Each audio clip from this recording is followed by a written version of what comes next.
Alors, double news, Marco Horner, qu'est-ce que ça pense des performances de Red Bull? Du coup, Marco, optimiste.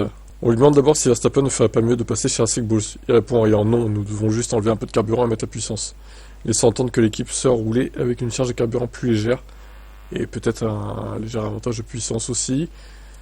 Les performances de la voiture ce matin étaient meilleures, donc les changements que nous avons faits, la voiture était plus nerveuse, elle passait de sous-virage au sur-virage.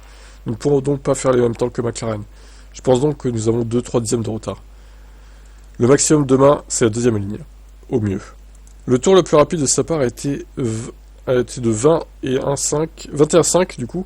Pourquoi ne pas le mettre en chiffre d'ailleurs? C'est donc exactement 3 dixièmes de moins que le temps le plus rapide de Norris, mais nous pensons que nous pourrions faire une meilleure configuration pour demain. Ferrari est également rapide, notamment Leclerc, et comme je l'ai dit, derrière McLaren, ça sera très serré entre Mercedes, Ferrari et nous. Alors, que pense Horner de ça? Il y a des points qu'on doit améliorer. La feuille de temps n'est pas une véritable représentation de la situation de chacun, c'est une indication, avec la menace toujours présente de la pluie à l'horizon. Dimanche, de nombreuses équipes se creusent la tête pour essayer de trouver la bonne approche pour le week-end. Avec la perspective de la pluie, vous avez le dilemme de savoir si vous concentrez sur les réglages du dimanche ou sur la performance sur un tour.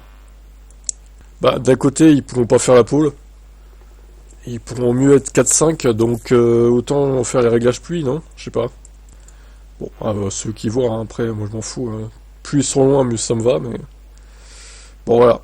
Bon, en tout cas, ils ont pas l'air trop alarmistes, au final. Ils se doutent bien qu'ils en ont sous le pied, et nous aussi on le sait, mais bon, là, jusqu'à quel point les autres aussi en ont sous le pied, quoi. C'est ça la question.